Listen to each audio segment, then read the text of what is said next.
Hello students, कैसे हैं आप सब। उम्मीद है आप सब अच्छे होंगे। आईसीटी वर्चुअल क्लासरूम में आप सबका स्वागत है। मैं विकास। बच्चों, क्लास 10th का मैथ्स का चैप्टर प्रायिकता यानी प्रोबेबिलिटी को कंटिन्यू करने वाले हैं आज। और स्टूडेंट्स, इसमें देखिए ये जो फॉर्मूला है मैंने इसको इरेज इसलिए नहीं किया क्योंकि ये आप ध्यान रखिए, ये काफ़ी इम्पोर्टेंट होने वाला है। जो हम क्वेश्चन करेंगे उनके पॉइंट ऑफ व्यू से भी ये इम्पोर्टेंट होने वाला है। तो यहाँ पे बच्चों जो न्यूमरेटर में आएगा वो है इवेंट के अनुकूल परिणामों की संख्या यानी फेवरेबल केसेस। ठीक है, फेवरेबल केसेस शॉर्ट में आप याद रख लीजिए। और डिनोमिनेटर में आएगा प्रयोग के सभी संभव परिणामों की संख्या, दैट मीन्स टोटल केसेस। ठीक है स्टूडेंट्स, ये आएगा, तो इसका ध्यान रखेंगे। और अब एक टॉपिक हम डिटेल में डिस्कस करते हैं जो हमने अभी तक नहीं किया, कि भाई बहुत सारे क्वेश्चन आपके सामने आ सकते हैं। ठीक है, हमने देखा कि बॉल्स के ऊपर क्वेश्चन आ सकते हैं, डाइस के ऊपर क्वेश्चन आ सकते हैं, और आपके सामने कॉइन के ऊपर क्वेश्चन आ सकते हैं। अब बच्चों एक चीज है कार्ड्स। क्या है? कार्ड्स। कार्ड्स यानी ताश। ठीक है, तो ताश के पत्ते सबको पता है क्या होते हैं। ताश के पत्ते देखे होंगे बहुत बच्चों ने। अगर नहीं भी देखे हैं कोई बात नहीं स्टूडेंट्स, हम यहाँ पे डिस्कस करेंगे। आपको पता होना चाहिए कि भाई कार्ड्स कैसे होते हैं, क्योंकि उसके ऊपर काफ़ी सारे क्वेश्चन आते हैं और कई सारे बच्चों को जब कार्ड्स के बारे में पता ही नहीं होगा तो क्वेश्चन कैसे करेंगे। तो देखिए कार्ड किस तरह का दिखता है, एक बार मैं आपके सामने वो बनाने की कोशिश करता हूँ। एक कार्ड ऐसा हो गया, ठीक है, ये कार्ड ऐसा हो गया, नंबर लिखा होता है इस पे और कुछ साइन बना होता है। जैसे फॉर एग्जांपल ऐसा कुछ साइन इस पे बना होगा, है ना, यहाँ पे भी बना होगा ऐसा ही कुछ साइन, और यहाँ पे नंबर लिखा होगा जैसे 2। ठीक है, ये यहाँ पे नंबर लिखे होंगे। कार्ड कुछ इस तरह का होता है। तो ये नॉर्मल कार्ड्स हो गए स्टूडेंट्स।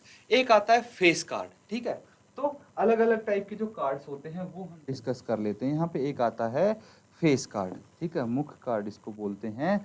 तो ये यहाँ पे कुछ आपका फेस बना होता है। ठीक है, यहाँ पे फेस बना होगा, तो यहाँ पे जैसे के हो गया ये, ठीक है, के लिखा होगा, और ये इस तरह का आपके सामने यहाँ पे चिन्ह भी बना होगा, साइन बना होगा स्टूडेंट्स।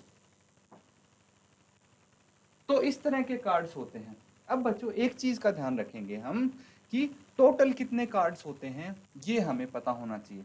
सबसे पहले तो जो ताश की गड्डी है उसको हम बोलते हैं डेक ऑफ कार्ड्स। क्या बोलते हैं? डेक यानी गड्डी। ये चीज समझना। वेल शफल्ड, यहाँ पे एक वर्ड यूज होता है, वो चीज समझना। क्या होता है वेल शफल्ड? कि अच्छे से उसको फेंटा गया, ये होता है कि मतलब जो उसके पत्ते हैं ऊपर नीचे कर दिए गए। ऐसा नहीं है कि कोई एक पत्ते मतलब एक जगह पर्टिकुलर जगह पे कोई पत्ता मिल जाएगा, नहीं, उनको आपको पता नहीं होगा कि कौन सा पत्ता कहाँ पे रखा है। दैट मीन्स वो वेल शफल्ड है। अब स्टूडेंट्स देखिए, यहाँ पे 4 तरह के निशान होते हैं, चिन्ह होते हैं इनमें। एक तो होता है ये जो हमने बनाया है यही होगा, ये कुछ ऐसा होगा, कुछ ऐसा होगा, इसको बोलते हैं स्पेड। क्या बोलते हैं स्टूडेंट्स? स्पेड बोलते हैं। हिंदी में इसको हुकुम बोलते हैं। ठीक है, क्या बोलते हैं? हुकुम बोलते हैं। अब देखिए ये हुकुम का हो गया। इस टाइप के आपको मिलेंगे 13 पत्ते मिलेंगे। कितने मिलेंगे? 13 पत्ते मिलेंगे इस तरह के। उन 13 पत्तों में क्या क्या होगा देखिए स्टूडेंट्स, उनमें होगा 2 3 4 5 6 7 8 9 10। इस तरह से जैसे यहाँ पे 2 लिखा है, एक पत्ते पे 3 लिखा होगा, निशान यही बने होंगे। 4 5 6 7 8 9 10 तक बने होंगे। उसके बाद स्टूडेंट्स 11 नहीं आता, जे आता है, फिर आता है क्यू, फिर आता है के, एंड फिर आता है ए फॉर एस। ठीक है, ये आता है एस। तो ये हैं बच्चों कार्ड्स। अब इस चीज का आप ध्यान देंगे कि जो इसमें ये दिख रहे हैं आपको, ये होते हैं फेस कार्ड्स। क्या हो गए? फेस कार्ड्स, क्योंकि इन पे ऐसा फेस बना होगा। तो ये मैंने 13 पत्तों में से बताइए, गिन के देख लीजिए, पूरे 13 हो गए। ठीक है, तो ये एक तरह के हैं 13। अब इसी तरह से ये तो स्पेड यानी हुक्म के हो गए। अब आपको मिलेंगे चिड़ी के। क्या मिलेंगे? चिड़ी के। कुछ इस तरह से आपको दिखेंगे। तो ये चिड़ी हो गए यानी क्लब। ठीक है, क्लब हो गया।